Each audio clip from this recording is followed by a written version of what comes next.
"If you carry me up the stairs, I'll tell you a secret," said the sick little girl. The mechanic had no idea what was coming. The cold breath of an autumn afternoon drifted between the tall buildings, the sun low and pale as it brushed the tops of glass towers. In front of an upscale apartment complex, Isaac Cole walked with an easy stride, his jacket still smelling faintly of motor oil. He had just finished delivering a repaired sedan to a customer in the building and was heading back toward the main street. A small sound broke the quiet, a thin, raspy cough. Isaac turned his head and saw her. A little girl sat hunched on the bottom step of the stone staircase, clutching a worn brown teddy bear to her chest. Her dark curls were tangled around her face, her skin pale against the deep pink of her sweater, each breath labored.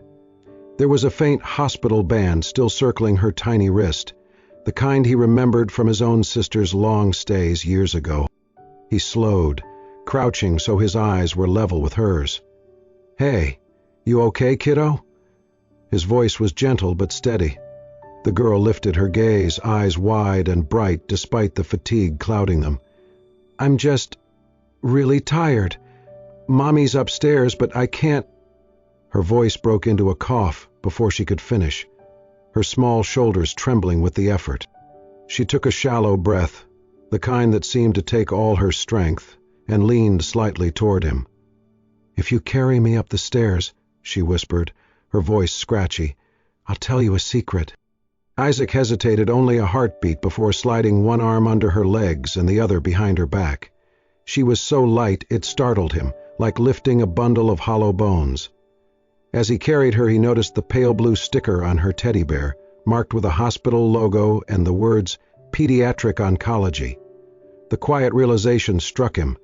This little girl was fighting something much bigger than her size. Halfway to the landing, she rested her cheek against his shoulder, her voice barely more than a breath. "My mom is lonely. Can you take care of her when I'm gone?" He froze for half a second, the words landing heavier than anything he had heard in years. But when he looked down, her eyes were closed, a faint, tired smile on her lips. He kept walking. At the top floor, he shifted her weight gently in his arms as the door before them opened. A young woman with golden hair stood framed in the doorway, a thin blouse hanging loose over tailored slacks. Her expression froze when she saw her daughter in the arms of a stranger. "What's going on? Who are you?" Her tone was sharp, but the concern underneath was unmistakable. "She was sitting downstairs," Isaac replied evenly. "She asked me to bring her up." The woman, Diane, stepped forward quickly, taking the girl into her arms and pressing her hand to the child's forehead. "Thank you," she said, though her voice still held a guarded edge. Before the door could close, the little girl stirred, looking at her mother. "Mommy, this is Isaac. He's nice." Diane blinked but said nothing more.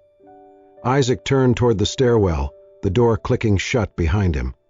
As he descended, the sight of that hospital band and the words she had whispered stayed with him, deep and unshakable. The morning air carried the crispness of early autumn, the kind that hinted at colder days ahead. Diane Hartley stepped out of the apartment building's lobby, holding Lila's hand, the little girl's steps slow but steady as they made their way toward the front drive.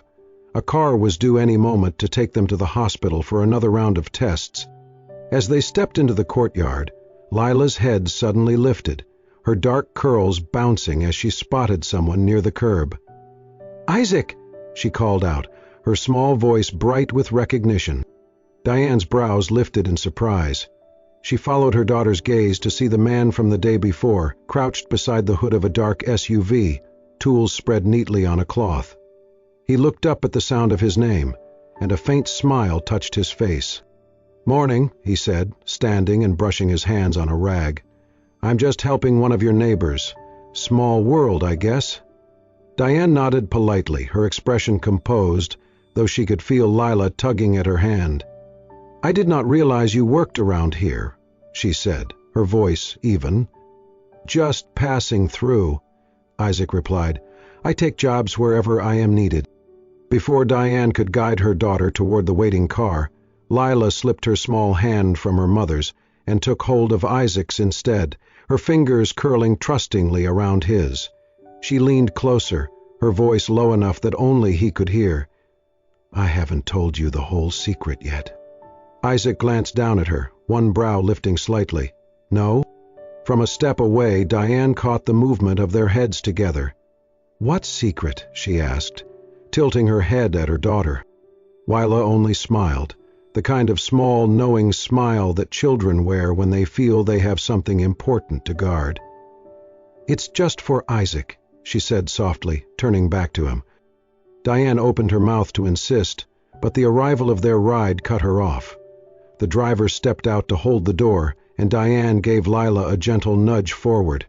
"Come on, sweetheart, we are going to be late." They all moved toward the car. Diane paused to sign the transport form, the clipboard balanced against the driver's arm. Isaac, without hesitation, lifted Lila into his arms so she would not have to step up into the vehicle.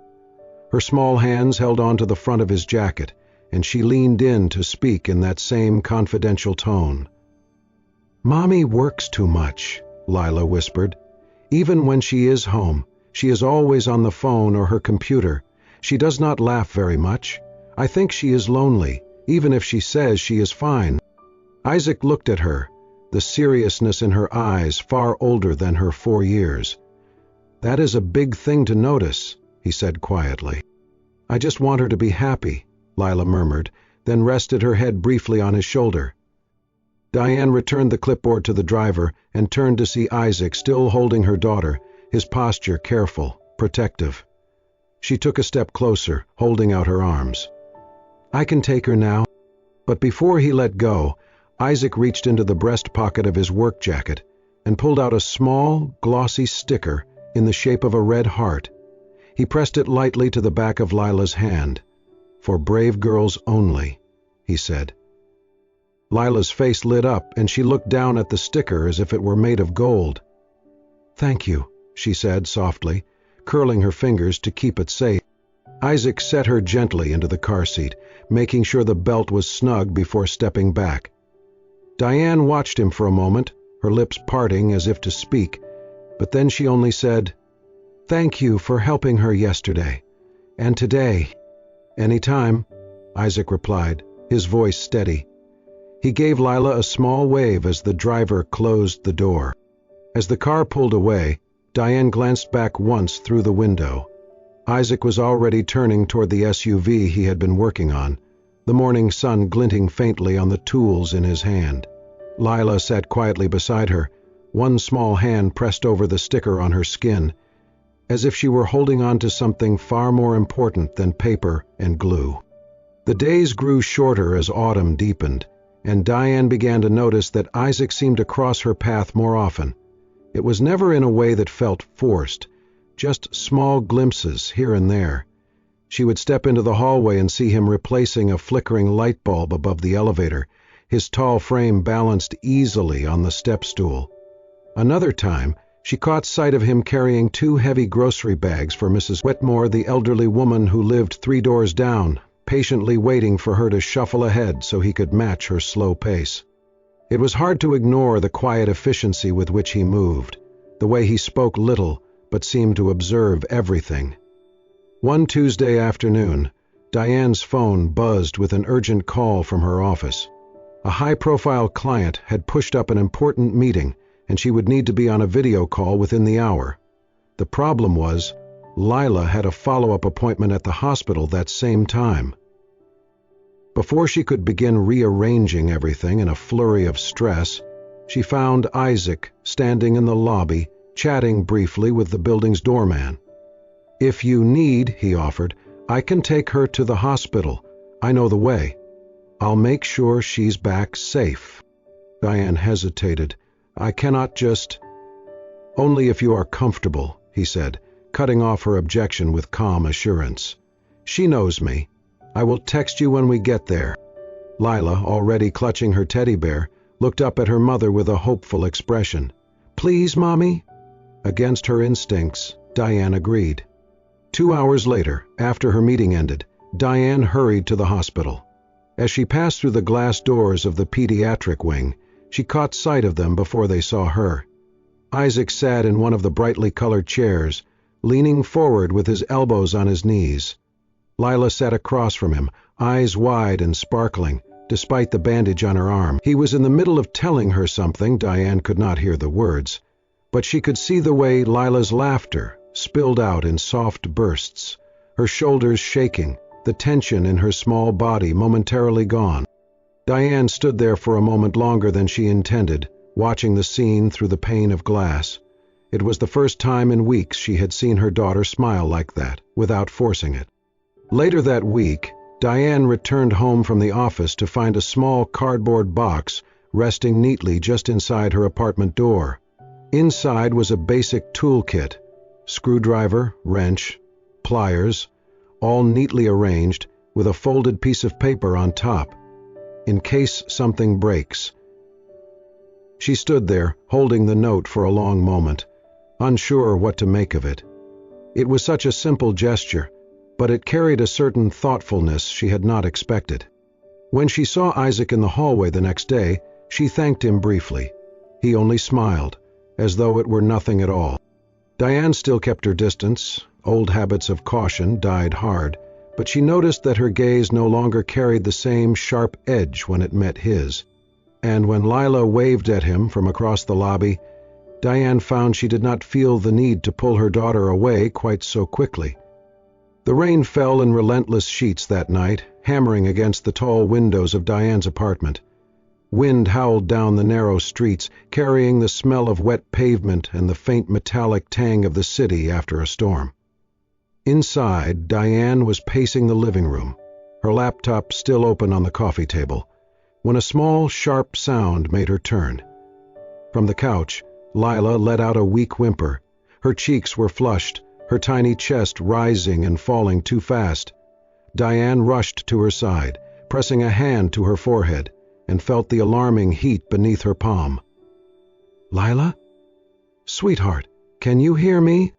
The girl stirred, but did not answer, her breaths coming shallow and ragged. Panic surged through Diane.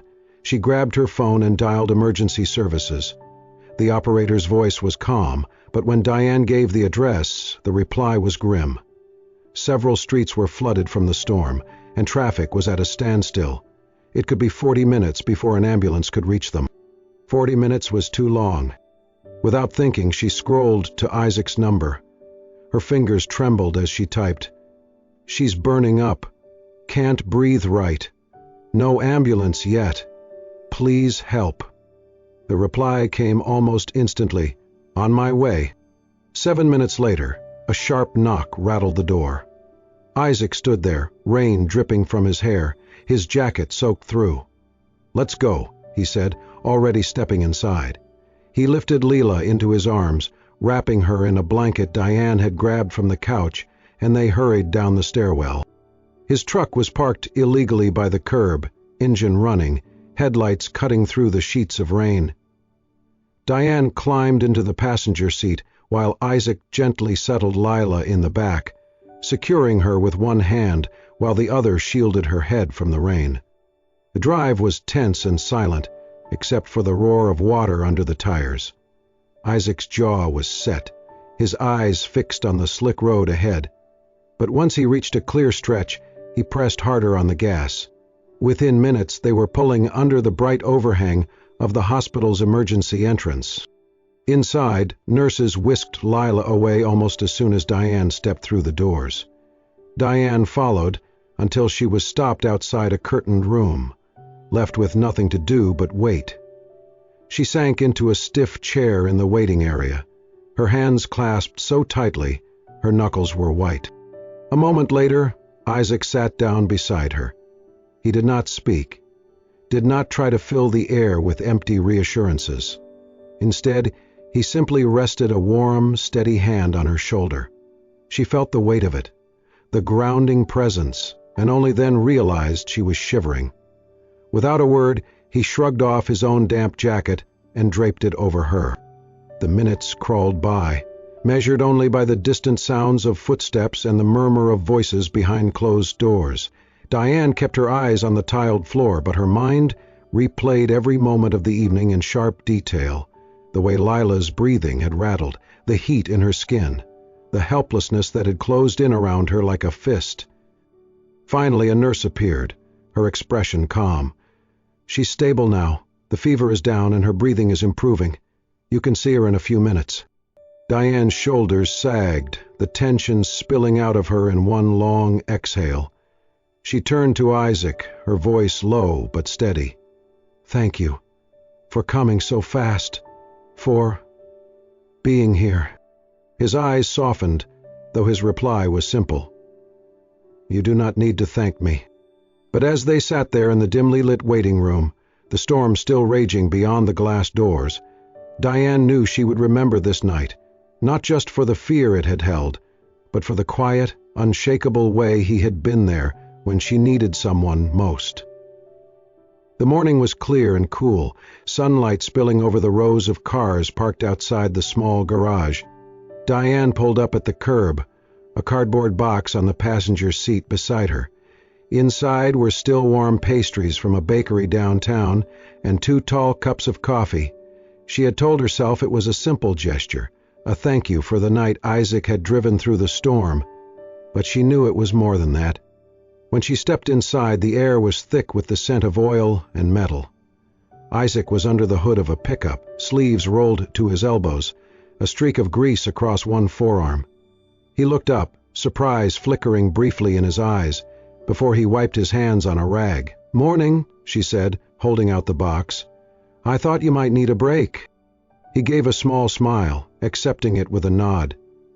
"You did not have to do this." "Maybe not," she replied, "but I wanted to." While he carried the box toward the small office at the back of the garage, Diane followed. The door was open, and she caught sight of a few personal things scattered among the ledgers and invoices. A coffee mug with a chipped rim, an old brass clock, and, on the wall, a framed photograph. It showed a younger Isaac in military fatigues, kneeling beside a girl of about 8 or 9.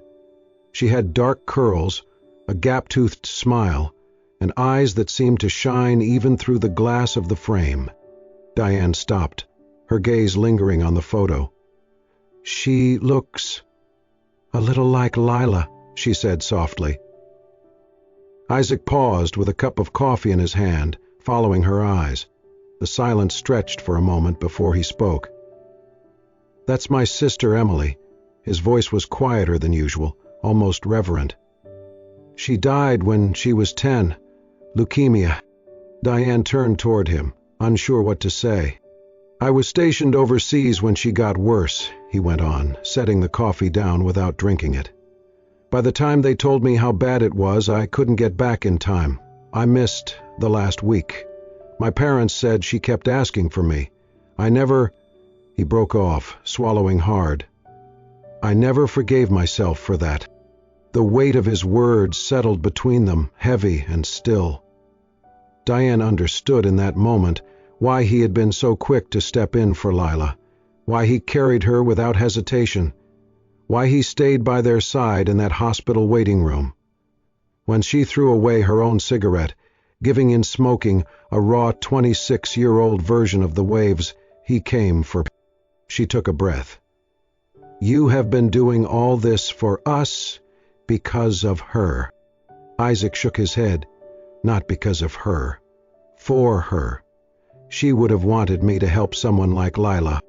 He crossed the room, opened a drawer, and pulled out a small, well-worn book. The cover was faded, the spine taped in places, but the gold lettering of the title still caught the light. The Little Prince. "This was Emily's favorite," he said, holding it out. "I kept it all these years. Figured maybe Lila could use a few stories to make the nights easier." Diane took the book carefully, feeling the softness of its worn edges, the history pressed into each page. "Are you sure?" "I am," he said simply.